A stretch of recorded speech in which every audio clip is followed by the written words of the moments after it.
எனக்கு முன்னால பெற்றோருக்கு போன் பண்றாங்க. இந்த பெற்றோர் போன்ல சொன்னதை ஸ்பீக்கர் போட்டு அந்த டீச்சர் எனக்கு காட்டினாங்க. என்ன சொல்றாங்க பாருங்க மேடம். நானும் தான் பாக்குறேன், 3 நாளா டிஃபன் பாக்ஸ் வருது வீட்டுக்கு. என்ன பண்றது, நீங்க கிளாஸ் டீச்சர் தானே, நான் வேலையால இருக்கிறேன், உங்ககிட்ட செல்போன் இருக்கா? இருக்குது.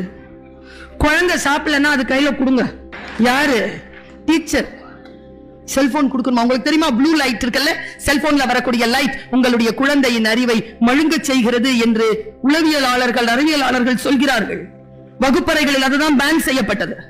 கொண்டு வரக்கூடாதுன்னு சொன்னோம். கொரோனாவுக்கு அப்புறமா அதை கொண்டு வாங்கன்னு சொல்லக்கூடிய நிலையை காலம் உருவாக்கி விட்டது. கற்றல் நிகழ்கின்ற பொழுதே கல்யாண்ஜி சொன்னார், வேலைக்காரியின் மடியில் உட்கார்ந்திருந்த குழந்தை பிஸ்கெட் வாங்கி தந்த, நல்ல காட்சியை பார்த்துக்கோங்க. வேலைக்காரியின் மடியில் உட்கார்ந்திருந்த, இடுப்பில் உட்கார்ந்திருந்த குழந்தை பிஸ்கெட் வாங்கி தந்த வேலைக்காரியின் வாயில் அதை திணி